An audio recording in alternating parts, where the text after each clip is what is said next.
Alright, hey, what's up, everybody? It's C1, your main man C1. And guys, I got another video for y'all today. The video is 5 players that got something to prove. Hope y'all enjoyed this video. Thanks for watching the video, and guys, I'll see you in the video.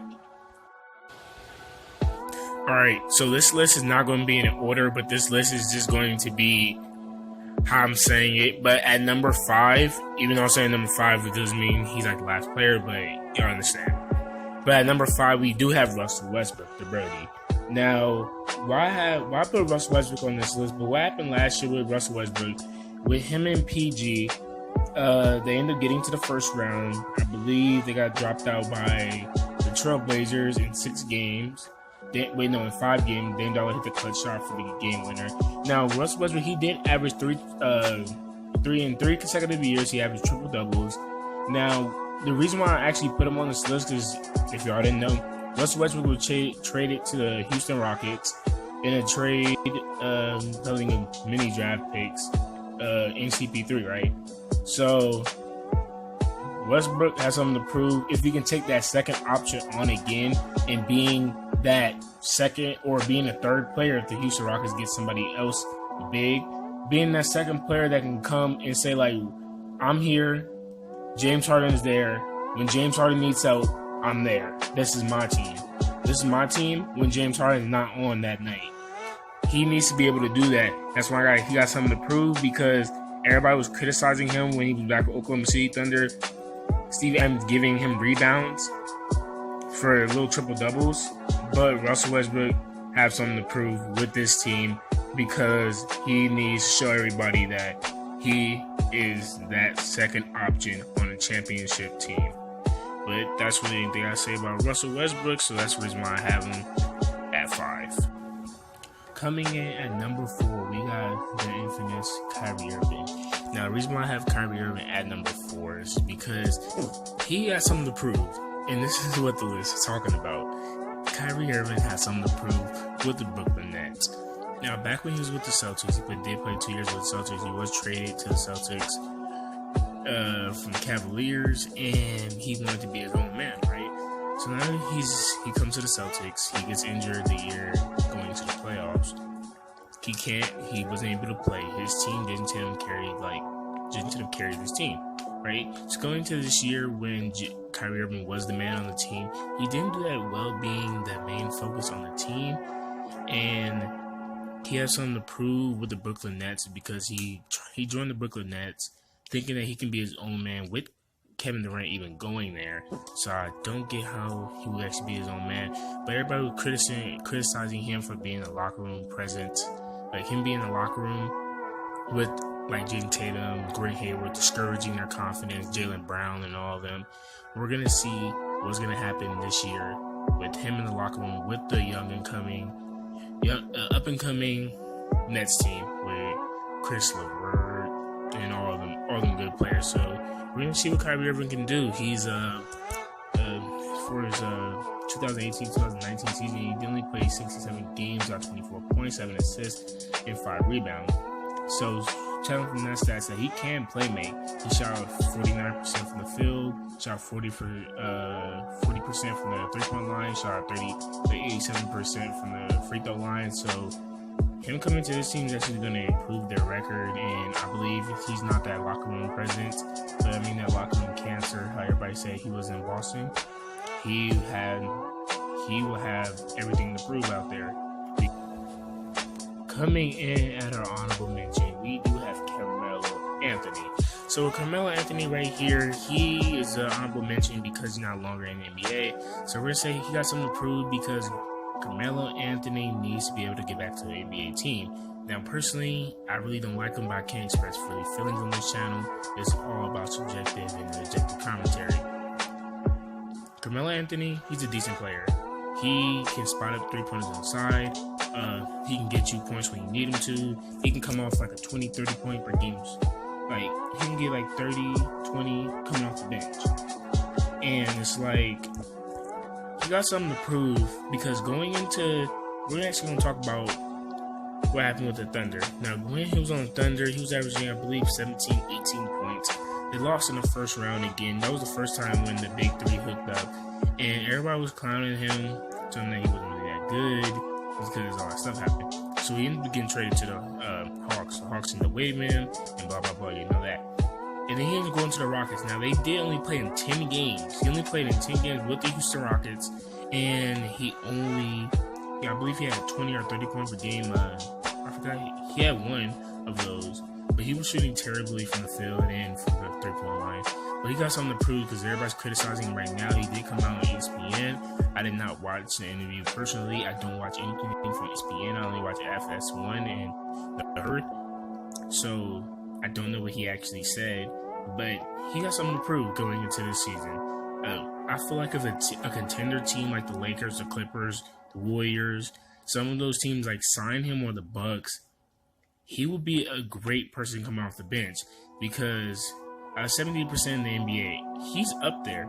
Like going into really statistic, there's like 450 players in the NBA. He's better than at least 450. And if you say he's not better than 450, or if you say he's way better than that, let's dumb it down to like 240. I feel like he's better than 240 players in the NBA. Like Frank Mason. Frank Mason's on the Milwaukee Bucks. Come on. Carmelo Anthony's way better than him. But him being in a locker room, people are persuading him as a locker room cancer. Chauncey Billups came out and said that if he don't get like 30 points, he's mad. Like, if he gets 30 points and they lose, he's like hyping the team up and we can do this. But if he only gets like 20 points and they win, he's not like all happy. But that's what's coming out and saying. That's what Chauncey Billups said. But he got the biggest thing to prove out of this whole entire video, even if he's honorable mention. Alright, coming in at number 3, we do got Andrew Wiggins. Now, the reason why I put Andrew Wiggins so far up here is because Andrew Wiggins do have something to prove in the NBA. Him playing with Jimmy Butler and Karl Anthony Towns, who was taken, I believe, with the first pick to the Cleveland Cavaliers and was traded to the Timberwolves and for Kevin Love. Now, Andrew Wiggins got something to prove because coming off both of his last 2 seasons, he played in good, really good games, like 82, 2017, 2018, and 78, 3 games. That's this year. But he averaged 18 for both of them years. His assist rating was at least 2 for both, and rebounds was at least 5 for both. So he has something to prove because you're a first overall pick, and he's putting up at least 18 points per game. It's good, but that's not the expectation from people. That when people think about a first round pick, that's not the expectations. He played 5 seasons in the NBA, he played over 400 games, started over 400 games, so he started in every single game he played in. And it's like, Andrew Wiggins got the most to prove right now is because he is the person that everybody looks down on. Andrew Wiggins was the player in the NBA that was like saying like he's there, but when are they going to make it to the playoffs? When is Andrew Wiggins going to bust out that shell of himself, stop taking like long 2-pointers, actually start shooting really good from the field goal? His free throws are already good, shoot really good from the 3-point line. People are criticizing him for his lack of, I believe, intensity, lack of actually wanting to take that shot, just the lack of doing things that a first-round pick shouldn't be able to do throughout 5 seasons. Alright, coming in at number 2, we do have Chris Paul.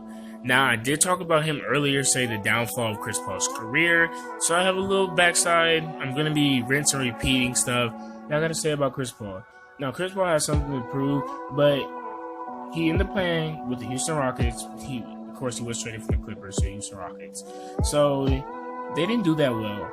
The first year he got to the Houston Rockets, they did pretty well. They went to the West Conference Finals, took on the Golden State Warriors, had a 3-2. Chris Paul went down with an injury. You already know the backstory for that. And the Warriors won, and now they came back another year trying to do the exact same thing. So Chris Paul and James Harden came back against the Warriors again this year. He wasn't able to be that man. He was kind of like a third option on their team.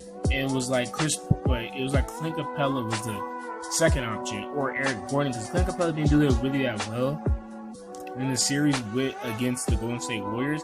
So Chris Paul was like a third option, Eric Gordon was the second option, Clint Capella was fourth option. But who really cares? Now, Chris Paul he was traded to the Oklahoma City Thunder. Now, I'm really not going to really elaborate on stuff that he get traded to Oklahoma City Thunder. He got something to prove over there. Cause I feel like he just got zero to prove with the Oklahoma City Thunder. He has something to prove with a contender team.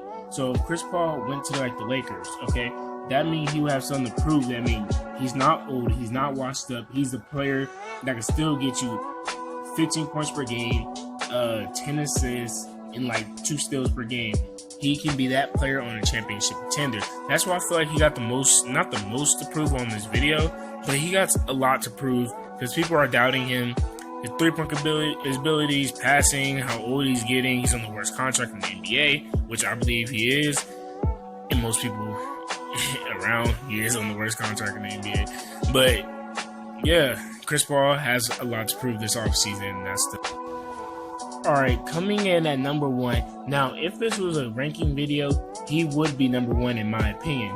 Because Isaiah Thomas, he has the most to prove on this list. Going from the player that was in the race for MVP candidate, so like he was, I believe he was 6th or he was 3rd. Going from at least, I believe it was 29 points per game, going to 8 points per game on the Denver Nuggets, not being able to play in the playoffs. He has the most to prove. He can be that Mr. Fourth Quarter guy. Now, all throughout his years, he played point guard, alright? Now, when he went to the Denver Nuggets, he did end up playing shooting guard. Only played 12 games, started 0 of them, averaged 8 points, only got 2 assists, and I believe only 1 rebound, but he's pretty short, so of course you're not going to get rebounds. But he got the most to prove in the NBA. It's because Isaiah Thomas, he can be that Mr. Fourth Quarter guy with the Washington Wizards. Now, you already know he did sign with the Washington Wizards. He can be that man since John Wall was out with Bradley Beal. Him being there and being that guy, that locker room presence, he's like a really great locker room present guy. He's always like hyping up the team. He even was so humble that when Mike Malone, I believe that was the coach from Denver Nuggets, said he wasn't going to play, he said he wanted to go to like a gym, right? And just playing like a gym against some NBA players. And I believe one NBA player called him out and said, let's do it. And I don't know if he took up on that, but that's humble right there. Even him not being the Mr. Fourth Quarter guy, him scoring like 15 points, 16 points per game, not getting back up 29 points, 30 points per game, not being in the MVP race, like 3rd, 2nd, being the MVP. He has the most to prove on this list, Isaiah Thomas. So that would be the end of the video for y'all today. If you did enjoy the video, make sure to leave a like, hit that subscribe button for me one time. And guys, make sure to go share some prayers to my guy Gento, man, and follow my guy on the gram, Hoops Daily. Forgot the last part of it. Yeah, he helped me with the video, told me some players to use, so make sure to go follow him, putting it up on the screen. But guys, I'll see y'all next video. Peace.